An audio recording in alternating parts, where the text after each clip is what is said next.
Hello and welcome to Hyper Production. I'm Rory. Hello, mother.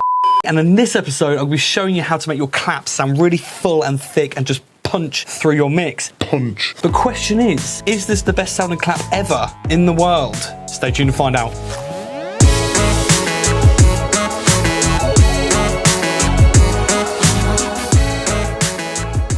Okay, so let's just jump straight into it. So I've got a little clap here and I've got a little track that I've been sort of working on. Now I've got a 909 clap here. That's what we're going to be focusing on in today's lesson. So I'm going to show you it without all the effects first. So you can see I'm clicked on my channel now and I've got 4 plugins running on this particular channel. So let me play them without, and this is just the clap isolated.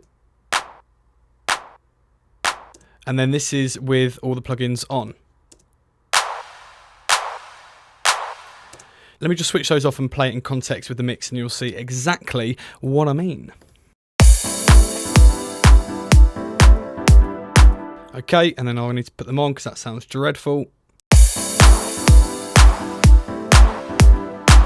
Okay, so it just makes them sound a lot more fuller and a lot more snappier and just generally bloody big. So, what have I done? Front and foremost, I've put an EQ on there. So I've cut it at around about 500, somewhere around there. So this is just going to take out a lot of the low end sort of rumble that's probably taking up a lot of the energy for it to actually cut through the mix. And that's also helped by this little high boost here as well. Now, some people might say that 5 dB is actually a bit excessive, but this was a particularly dull sounding clap. So it just needed that extra couple of dB, and as you can hear, it's definitely working. Then below that, I've got a transient shaper. Now this is where the magic happens. This is by Native Instruments. It's called Transient Master, and this will soon become your best friend. This can work on drum buses as well. So if you've got a drum bus that's actually sounding quite loose and not sounding very tight, you could put this on there and drag back this attack and it will just make everything sound really snappy and poppy, and that's really cool. However, we don't need it in this particular instance. So what I'm going to do is just double click that, it takes it back to 0. So what I've done here is actually increased the sustain. So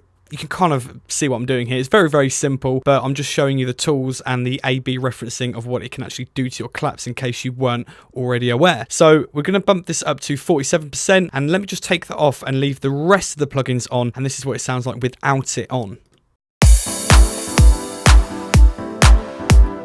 Okay, so the clap's sounding okay, but it just needs that extra little bit of a boost, especially towards the back end of the sample, just to elongate it slightly. Okay.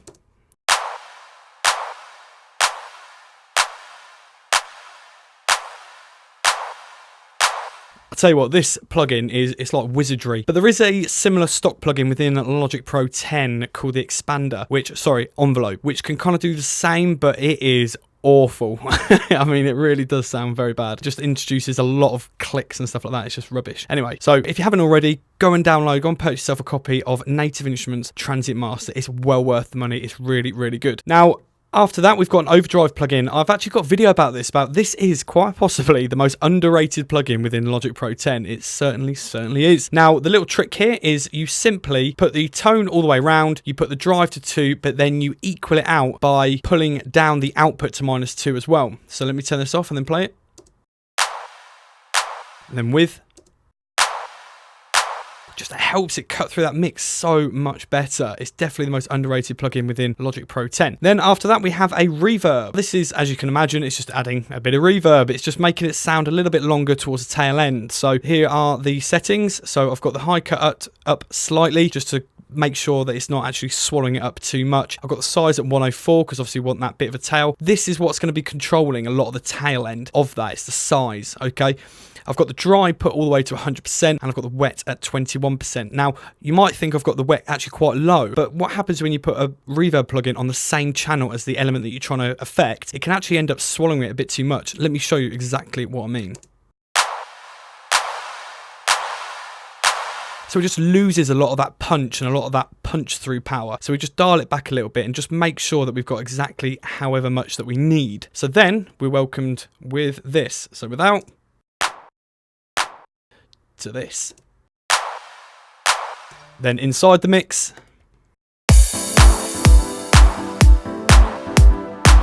just helps it so much more, makes it sound so much fuller. So if you've learned something in this video, please don't forget to go and give us a big thumbs up and like this video, share, comment, and don't forget to subscribe if you haven't done so already. And if you haven't subscribed and it's your first time on the channel, hello.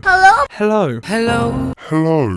I'm Rory. I'm here to teach you loads of stuff about music production because I'm just a nice guy, I suppose. So yeah, if you haven't already, click that subscribe button and don't forget to pop your comments in the section below, all the usual stuff, and I shall see you on another video.